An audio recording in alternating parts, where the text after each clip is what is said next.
Jangan lupa like, subscribe, dan jangan lupa nyalakan tombol notifikasinya. Shalom, perkenalkan nama saya Arman Bana, Prodi Pak semester 4. Pada kesempatan ini saya akan menjelaskan tugas dari mata kuliah Teologi Proper tentang bagaimana sikap dan tanggung jawab gereja pasca bencana siklon tropis Roja di NTT tahun 2021. Sikap dan tanggung jawab gereja yang harus diambil pasca bencana siklon tropis Roja, yang pertama adalah gereja harus menjawab kebutuhan jemaat. Jadi gereja harus cari tahu pasca bencana siklon tropis Roja ini apa-apa saja yang dibutuhkan oleh para jemaat.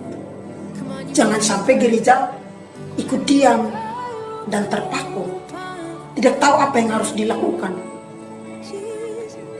Jangan sampai gereja tidak tahu apa yang dibutuhkan para jemaat. Jadi gereja harus mampu menjawab kebutuhan para jemaat pasca badai siklon tropis Roja ini. Yang kedua, gereja harus bersikap aktif, bukan pasif. Bersikap aktif di sini berarti ada peran anggota-anggota dalam gereja, ada peran pemimpin dalam gereja. Jadi pemimpin dalam gereja harus mencari cara bagaimana untuk bisa menjawab kebutuhan jemaat. Jangan sampai gereja hanya bersifat pasif, diam dan menunggu, atau mendoakan saja, tetapi tidak ada sikap aktif yang gereja lakukan untuk menjawab kebutuhan para jemaat pasca badai siklon tropis Roja di NTT ini. Jadi keaktifan gereja ini sangat penting, karena kita lihat bahwa pemerintah masih belum sepenuhnya menjawab kebutuhan masyarakat yang ada. Jadi ini membutuhkan peran para gereja, membutuhkan peran gereja-gereja untuk menjawab kebutuhan jemaat. Yang ketiga, sikap yang harus diambil oleh gereja.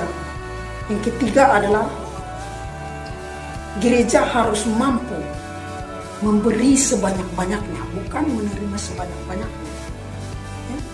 Yang kita ketahui, justru pasca bencana siklon tropis Roja ini, banyak orang yang mengambil kesempatan untuk menggunakan nama gereja untuk mendapatkan bantuan. Nah, ini yang harus dihindari oleh setiap gereja. Gereja harus memikirkan jemaat. Gereja harus memikirkan bagaimana caranya memberi sebanyak-banyaknya, bukan gereja memikirkan bagaimana untuk mendapat sebanyak-banyaknya. Ya. Jadi gereja jangan hanya untuk kebutuhan gereja, untuk membangun gereja semewah-mewahnya, tapi jemaat-jemaatnya terlantar. Nah, ini yang harus dihindari setiap gereja. Jadi kesimpulannya, gereja hadir di bumi untuk menjadi berkat bagi jemaat-jemaatnya. Karena pertanggungjawaban gereja itu langsung kepada Allah, bukan kepada manusia. Jadi gereja hadir di bumi membawa nama Allah. Karena yang orang tahu, gereja merupakan tempat di mana Allah berdiam. Jangan sampai gereja menjadi tempat di mana politikus-politikus berdiam.